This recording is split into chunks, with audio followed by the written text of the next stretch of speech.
Bonjour et bienvenue sur All About Aquaculture, tout sur l'aquaculture au profil d'Afrique.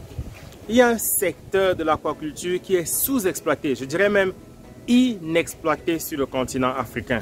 La plupart des projets de développement de l'aquaculture sur le continent africain, la plupart des initiatives privées d'investissement et de production aquacole sur le continent africain se focalisent sur deux espèces, le tilapia et le poisson-chat africain.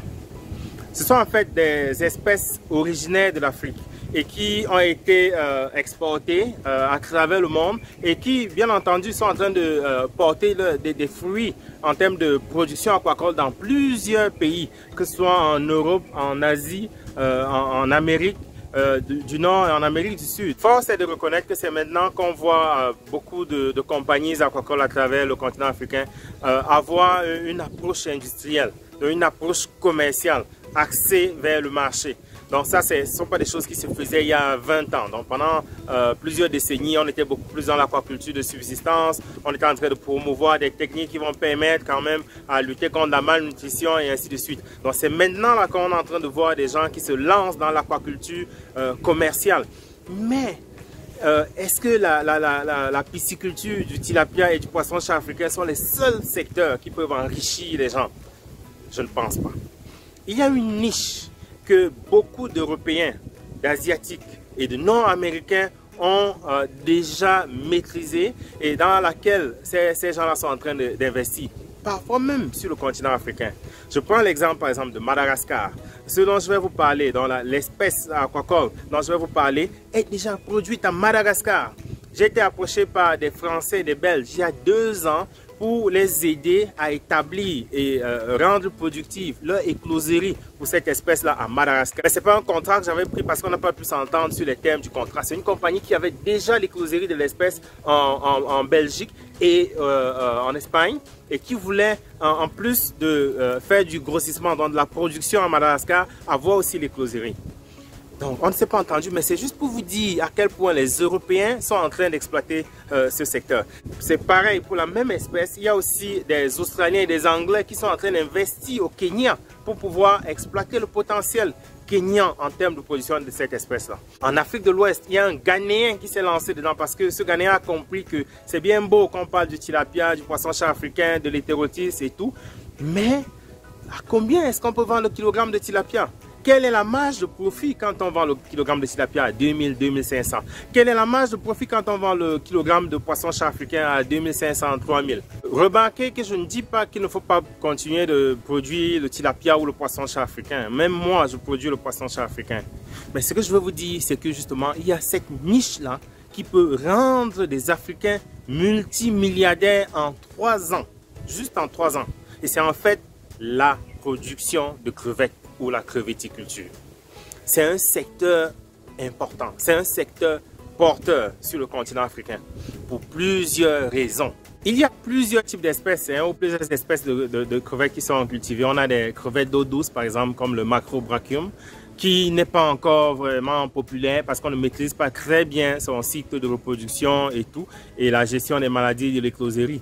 Mais là, les crevettes qui sont célèbres à travers le monde, ce sont les crevettes d'eau salée et parfois d'eau saumâtre.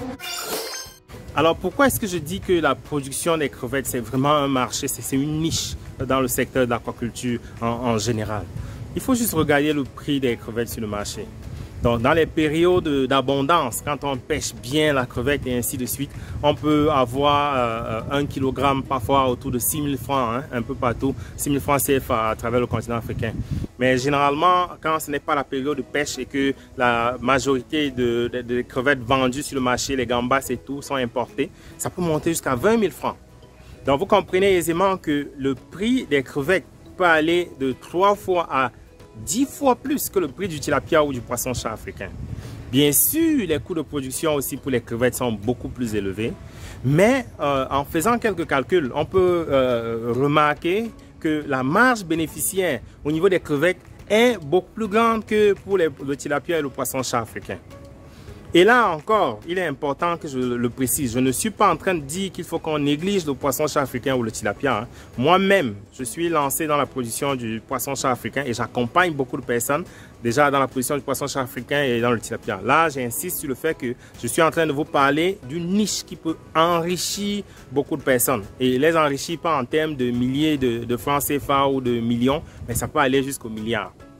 Mais pourquoi est-ce qu'avec cette opportunité-là, hein, personne ou bien très peu de personnes sont lancées dans l'exploitation de cette niche? J'ai deux choses ici qui pourraient être des freins à l'attraction des investisseurs dans le secteur de la crevette sur le continent africain. Premièrement, nous avons des considérations techniques. La crevetticulture, c'est une aquaculture intensive par définition. Donc, dès le départ, c'est quelque chose qui demande qu'on maîtrise bien les techniques. Quand je parle des techniques, c'est que ce n'est pas comme beaucoup d'espèces où on peut juste aller prendre des géniteurs dans la nature et on essaie de les reproduire. Non, il y a déjà des programmes d'amélioration génétique de crevettes qui sont en cours à travers le monde, précisément en Asie et en Amérique du Sud, où on peut se procurer soit des géniteurs, soit ce qu'on appelle les PL, les poses lavées pour le grossissement directement. Et je parle de ces programmes d'amélioration génétique parce que non seulement ce sont des crevettes qui ont été sélectionnées pour la croissance, mais il y a aussi des crevettes qui sont sélectionnées pour la résistance aux maladies. Les crevettes sont très sensibles aux maladies. Donc la biosécurité, c'est quelque chose d'intensif qui est appliqué au niveau des écloseries, mais aussi au niveau du grossissement, donc au niveau de la production en tant que telle. C'est quelque chose de très important. Donc, en plus de cela, il faut des infrastructures d'élevage. Pour avoir l'eau de mer, on n'élève pas les crevettes généralement dans les cages. On les élève soit dans les étangs, soit dans les hors-sols qui sont en bordure de la mer. Donc, il faut avoir un espace au bord de la mer. Il faut avoir aménagé les étangs. Il faut avoir aménagé les bacs hors-sol ou peut-être aussi tout ce qu'il faut comme équipement pour les closeries. Mais il faut pomper de l'eau. Donc, dès le départ, il faut un investissement pour pouvoir installer la tuyauterie, installer les systèmes de filtration, installer l'équipement pour le pompage de l'eau de mer dans les closeries ou dans les bassins hors sol ou dans les étangs d'eau salée. Donc, tout ça, ça demande quand même qu'on maîtrise bien les techniques de production aquacole. En plus aussi, les crevettes sont des carnivores. Donc, dès le départ, il faut avoir un aliment riche en nutriments. Donc, il faut un aliment riche en acides aminés pour avoir des protéines équilibrées. Il faut des aliments riches en acides gras pour avoir des lipides équilibrés et ainsi de suite. Donc, ça demande vraiment un investissement au niveau de l'aliment. La composition des aliments de crevettes est beaucoup plus chère que la composition des aliments de tilapia et de poisson-chat africain parce que les nutriments doivent être de bonne qualité et ainsi de suite. Et il faut aussi savoir alimenter les crevettes. Donc, l'aliment pour les crevettes, ce n'est pas un aliment flottant, c'est plutôt un aliment qui descend parce que les crevettes mangent au fond du bassin ou de l'étang. Et en fait, les crevettes rongent l'aliment. Donc, il y a une bonne partie qui s'émiette et qui se retrouve comme ça dans l'eau, qui se retrouve perdue. Et tout ça sont des choses qu'il faut qu'on comprenne et tout. Donc, une personne qui se lance dans la production aquacole, ce n'est pas forcément au niveau de la crevette qu'il faut directement se jeter. Il y a un Ghanéen qui s'est lancé dans l'aquaculture, mais il a fallu que ce Ghanéen-là se rende au Japon ou je ne sais plus en Chine, passer quelques mois à apprendre la production des crevettes avant d'aller se lancer là-dedans. Donc c'est beaucoup plus délicat que la pisciculture et ça demande vraiment qu'on prenne le temps de bien apprendre et de maîtriser les considérations techniques. Et ça, c'est déjà un frein pour beaucoup de personnes. Et bien entendu, on recommanderait à toute personne qui est sur le continent et qui veut se lancer d'abord dans l'aquaculture et qui a de l'espace, peut-être de commencer avec le tilapia, le poisson-chat africain pour pouvoir comprendre ce que c'est que la gestion de l'eau, la température, le pH et tout. Apprendre des petits trucs comme ça avant de se lancer dans les crevettes. Ça pourrait bien se comprendre aussi. La deuxième considération, c'est la considération financière.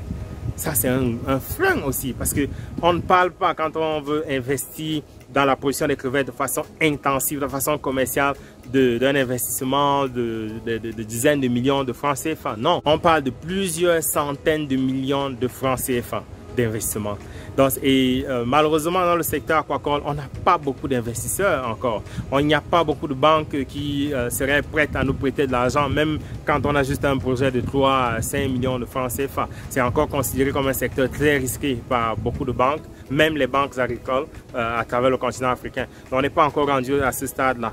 Et on espère que les gouvernements vont trouver des sortes de partenariats pour encourager des opérateurs économiques ou encore des entrepreneurs ambitieux qui aimeraient se lancer dans le secteur de l'aquaculture pour exploiter le potentiel qu'on a du nord au sud, de l'est à l'ouest du continent africain.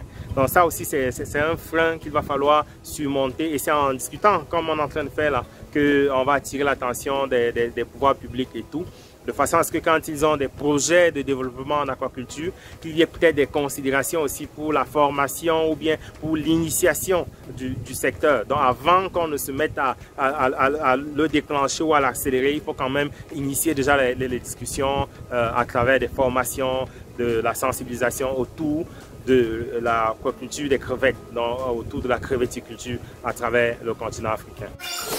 La position des crevettes, c'est vraiment un secteur inexploité. Rendez-vous compte que sur le continent africain, il y a un pays dont le nom veut dire crevette. Et ce pays-là, c'est bien entendu le Cameroun.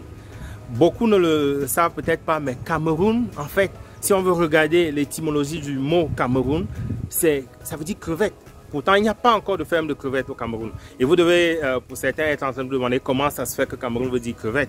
Ben, si je me rappelle de mon cours d'histoire que j'ai pris à l'école primaire au Cameroun, il y a beaucoup d'années, il y a beaucoup de décennies même.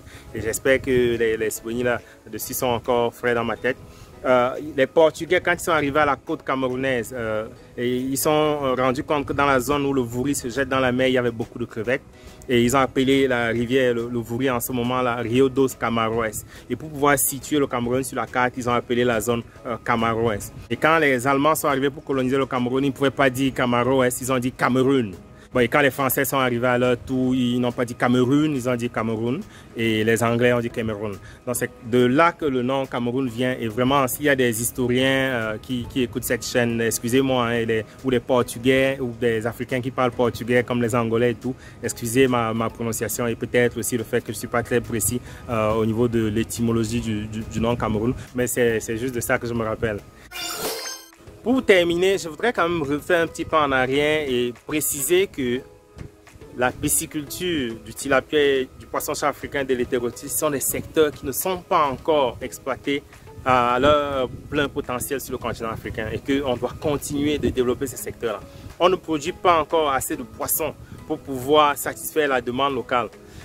Mais il faut aussi penser, bien entendu, à développer aussi certains secteurs de l'aquaculture comme les crevettes, pour non seulement satisfaire le marché local, mais penser à l'exportation. Donc c'est ça que je voulais échanger avec vous aujourd'hui. On aborde comme ça ce sujet. Quand on aura l'opportunité, on va visiter les fermes de crevettes pour vous présenter la crevetticulture dans les moindres détails. Comme d'habitude, je vous remercie pour votre attention et je vous invite à liker cette vidéo, la partager et inviter d'autres enthousiastes de l'aquaculture sur le continent africain à s'abonner sur All About Aquaculture, tout sur l'aquaculture au profit d'Afrique. Merci et à la prochaine.